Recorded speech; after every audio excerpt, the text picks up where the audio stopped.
Welcome to day 6. This is professor Vinod Kumar. ఈరోజు టాపిక్లకు వస్తే సామాజిక న్యాయం కాంగ్రెస్తోనే సాధ్యం. మరి ఇందులో క్రైస్తవులు లేరా? ఇవాళ ముస్లిం బీసీల గురించి మాట్లాడింది సెన్సస్లో, అలాగే ముస్లిము దళితుల గురించి మాట్లాడలే, దళిత ముస్లింల గురించి మాట్లాడలే, దళిత క్రైస్తవుల గురించి మాట్లాడలే. అంటే కాంగ్రెస్ సామాజిక న్యాయము అటువైపు దళిత ముస్లింలకు కానీ ఇటు దళిత క్రైస్తవులకు కానీ వర్తించదా? మరి అట్లాంటప్పుడు ఎస్సీలో 80% క్రైస్తవులే కదా. మరి 80% క్రైస్తవులుగా ఉన్న వాళ్ళకి ఈ వర్గీకరణ చట్టం వర్తించకపోతే దానివల్ల ఉపయోగం ఏమిటి?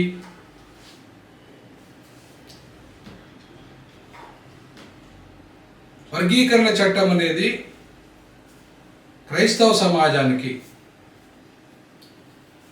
వర్తించకపోతే 80% క్రైస్తవులే కాంగ్రెస్ పార్టీకి ఓట్ బ్యాంక్గా ఉన్నారు. ఇవాళ కాంగ్రెస్ పార్టీ చివరికి మాదిగ క్యాండిడేట్ను పెట్టి వర్ధన్నపేటల 70,000 ఓట్ల మాదిగలు ఉంటే 7,000 ఓట్ల ఉన్న మాలలు గెలవడానికి కారణం ఏంటంటే మాదిగల్లో 80% క్రైస్తవులు కాబట్టి వాళ్ళంతా కూడా వాళ్ళ ఓటు ఎవరికి వేశారంటే కాంగ్రెస్ పార్టీకి వేశారు. అంతేకాకుండా ఇవాళ కాంగ్రెస్ పార్టీ ఒక బైండ్ల అభ్యర్థిని ఎంపీగా పెడితే ఒక అమ్మాయి కడియం శ్రీ గారి బిడ్డ, వాళ్ళ ఓటు బ్యాంకు ఎంత ఉంటుంది? 1,000-2,000 ఓట్లు ఉంటాయి మహా ఎక్కువ. బయలు కమ్యూనిటీ లేదంటే కొన్ని వేల ఓట్లు ఉండొచ్చు ఉంటాయి. అట్లాంటి క్యాండిడేట్ ఇవాళ కాంగ్రెస్ పార్టీ ఎంపీ అభ్యర్థి గెలిచింది. అట్లాంటి కడియం శ్రీ గారి ఇవాళ స్టేషన్ కనుపూర్ ఎమ్మెల్యేగా గెలిచాడు. కారణం మెజారిటీ మాదిగలు ఆ కాన్స్టిట్యున్సీలో ఇవాళ క్రైస్తవులుగా ఉన్నారు కాబట్టి వాళ్ళకు ఓటేసి గెలిపించారు. నేను వరంగల్ ఎగ్జాంపుల్ చెప్తున్నా, మా సొంత జిల్లా కాబట్టి. ఈరోజు వరంగల్ స్థానికుడైన మందకృష్ణ మాదిగ స్వయంగా ఆయన క్రైస్తవుడు, ఆయన కుటుంబం క్రైస్తవ కుటుంబం. కానీ ఆయన చెప్పకపోయినప్పటికి కూడా ఇవాళ వర్గీకరణ చట్టం వల్ల క్రైస్తవులకు మేలు జరగకపోతే ఉపయోగం ఏమిటి?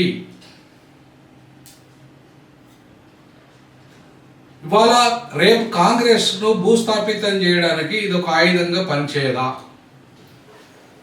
ఒకవైపు దళిత క్రైస్తవులకు ఎస్సీ హోదా ఇవ్వలేదు ఇది గత కాంగ్రెస్ ప్రభుత్వం. బీజేపీ అయితే అసలే ఇవ్వనని చెప్పేసింది. మరి బీజేపీ ఇవ్వనన్న బీజేపీకి వాళ్ళ మందకృష్ణ గారు సపోర్ట్ చేస్తున్నారు. మేము దళిత క్రైస్తవులకు ఎస్సీ హోదా ఇస్తానని చెప్పేసి ఇంతవరకు ఇవ్వలేదు కాంగ్రెస్ పార్టీ.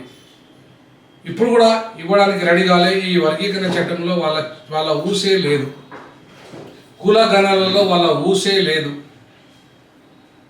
అంటే సామాజిక న్యాయము క్రైస్తవ ముస్లింలకు కానీ, క్రైస్తవ దళితులకు కానీ, అలాగే క్రైస్తవ ముస్లింలకు కానీ, దళిత ముస్లింలకు కానీ, దళిత క్రైస్తవులకు కానీ వర్తించదా? వర్తించకపోతే ఇలా మైనార్టీ ఓట్ల పేర్ల మీద మెజారిటీగా 80% ఓట్ బ్యాంక్ ఇవాళ ముస్లింలో ఉన్న దళితులది. అలాగే దళితుల్లో క్రైస్తవులు 80% ఎస్సీలంతా కూడా క్రైస్తవులే. మరి వీళ్ళిద్దరూ కాంగ్రెస్ పార్టీకి ఓటు బ్యాంకు, బలమైన ఓటు బ్యాంకు. వర్గీకరణ చట్టంలో వీళ్ళ పాత్ర లేదు, చివరికి కులగణనలో వీళ్ళ పాత్ర లేదు. ఇవాళ బీసీ ముస్లింల గురించి జనాభా ఎంతో చెప్పారు, మరి దళిత ముస్లింల గురించి ఎందుకు చెప్పలేదు? అంటే మీకు లెక్కలేదా? కాంగ్రెస్ పార్టీకి లెక్కలేదా? కాంగ్రెస్ పార్టీకి దళిత క్రైస్తవులు లెక్కలేదు, దళిత ముస్లింల లెక్కలేదు. అంటే దళితులు అంటే లెక్కే లేదన్నట్టు. ఇవాళ అంటే వాళ్ళ దృష్టిలో దళితులంతా హిందువులేనా? మరి దళితులంతా హిందువులే అయితే మరి అటువైపు బీజేపీకి ఓటేయాలి కదా వాళ్ళు. కాంగ్రెస్కి ఎట్లా ఓటేసారు వాళ్ళు? ఇవాళ ఒక్క బీజేపీ ఎమ్మెల్యే గెలవలే, ఒక్క బీజేపీ ఎంపీ గెలవలే. హిందూ మాదిగలు వాళ్ళు టికెట్లు ఎక్కువ ఇచ్చారు, 2 ఎంపీలు ఇచ్చారు వాళ్ళకి బీజేపీ, 10-12 ఎమ్మెల్యేలు ఇచ్చారు బీజేపీ. ఆయన ఒక్క ఎమ్మెల్యే గెలవాలి, తెలంగాణలో ఒక్క ఎంపీ గెలవాలి బీజేపీ నుండి. కారణం ఏంటంటే వాళ్ళంతా క్రైస్తవులు. సో క్రైస్తవులైన వీళ్ళు కాంగ్రెస్ను ఇంత బలమైన ఓటు బ్యాంకు తీసుకొచ్చి గెలిపించి అధికారం తీసుకొచ్చి ఇవాళ చేస్తే చివరికి వీళ్ళ గురించి పట్టించుకున్న నాదుడే లేడు క్రైస్తవులో, కాంగ్రెస్లో. రేవంత్ రెడ్డి వీళ్ళ ఊసే ఎత్తలేదు, కులగణలో వీళ్ళ ఊసే లేదు, దళిత క్రైస్తవుల ఊసు లేదు, దళిత ముస్లింల ఊసే లేదు. అంటే ఏ కాంగ్రెస్ పార్టీకి అధికారాన్ని వీళ్ళు ఇచ్చారో ఆ కాంగ్రెస్ పార్టీలకు వీళ్ళు నిర్లక్ష్యం చేస్తున్నారు. దేశంలో కాంగ్రెస్ పార్టీ సుదీర్ఘకాలంగా 60 ఏళ్ళు సుమారుగా దేశాన్ని పరిపాలించి కూడా దళిత క్రైస్తవులకు ఎస్సీ హోదా ఇవ్వలేదు. ఇప్పుడు కూడా కాంగ్రెస్ ఎస్సీ హోదా ఇవ్వడానికి సిద్ధంగా లేదు. సిద్ధంగా ఉంటే కాంగ్రెస్ పార్టీ అది కూడా చట్టం తెచ్చేది, దళిత క్రైస్తవులకు ఎస్సీ హోదా ఇస్తామని చెప్పేసి చట్టం తెచ్చేది. మరి ఎందుకు తెలియదు, ఎందుకు తెలియకపోయింది? అట్లాగే దళిత ముస్లింల లెక్క ఎందుకు చెప్పలేదు? ముస్లింల లెక్క చెప్పారు కదా, బీసీ ముస్లింల లెక్క చెప్పారు, ఓసీ ముస్లింల లెక్క చెప్పారు, మరి దళిత ముస్లింల లెక్క ఎందుకు చెప్పలేదు మీరు?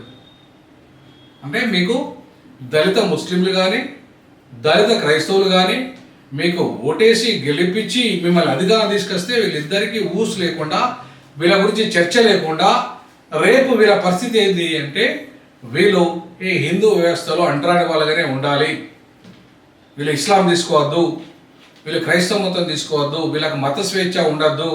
ఈ భారత రాజ్యాంగ అధికరణ 25లో ఎవరికైనా భారతదేశంలో పుట్టిన ప్రతి పౌరునికి మత స్వేచ్ఛ ఉంటుంది, ఏ మతం తీసుకునే అధికారం వాళ్ళకు ఉంటుంది. కులం మారదు, మతం మారుతుంది మాత్రం కులం మారదు. మరి కులం మారినప్పుడు వివక్షత ఉంటుంది కదా. మరి దళిత క్రైస్తవులు వాళ్ళ కులం మారతలేదు కదా, వాళ్ళ మతం మారితే, దళిత ముస్లింలకు వాళ్ళ కులం మారతలేదు కదా, వాళ్ళ మతం మారితే, మరి అట్లాంటప్పుడు మరి వాళ్ళ గురించి మీరు ఎందుకు మాట్లాడలేరు? వాళ్ళకు ఈ చట్టాల్లో వర్గీకరణ చట్టంలో ఎందుకు వర్తింప చేయలేదు? ఈ కులగణన సర్వేలో వాళ్ళని ఎందుకు లెక్కల్లో తీసుకోలేదు మీరు? అంటే అర్థం ఏంటి అంటే కాంగ్రెస్ పార్టీకి ఎవరైతే అధికారాన్ని ఇచ్చారో వాళ్ళని ఇవాళ ఎట్టి పరిస్థితుల్లో నిర్లక్ష్యం చేసింది కాంగ్రెస్ పార్టీ. కాబట్టి ఇవాళ కాంగ్రెస్ పార్టీకి వాళ్ళని నిలదీయాల్సిన అవసరం ఉంది. ఇవాళ సామాజిక న్యాయము, కాంగ్రెస్ సామాజిక న్యాయము అది కేవలం దళితులకు మాత్రం, అది దళిత ముస్లింలకు కానీ దళిత క్రైస్తవులకు కానీ వర్తించదా? మీది $1 మిలియన్ ప్రశ్న. ఈ ప్రశ్నకు ఇవాళ కాంగ్రెస్ పార్టీ ఏం సమాధానం చెప్తుందో చూద్దాం. మీరైతే ప్రజలారా మీరు కామెంట్ చేయండి, షేర్ చేయండి, లైక్ చేయండి. ఈ అంశం పట్ల చాలా విరివిగా చర్చ మొదలు పెడదాం. D6 అండ్ D-JOC ఇవాళ దళిత ముస్లింలు దళిత క్రైస్తవుల పట్ల చిత్తశుద్ధితో ఉంది. ఈ వర్గాలని తప్పకుండా రానున్న రోజుల్లో వీళ్ళ కోసం న్యాయ పోరాటము, సామాజిక పోరాటం చేస్తుంది. కాబట్టి ఆ దిశగా ఈ అడుగులు వేస్తాం. కాబట్టి ఈ అంశం మీద మీ అభిప్రాయాన్ని, అలాగే ఈ ఉద్యమానికి మీ యొక్క ఆర్థిక సహకారాన్ని అందించాల్సిందిగా కోరుకుంటున్నాను. జై భీమ్, జై పులి, జై పెరియార్.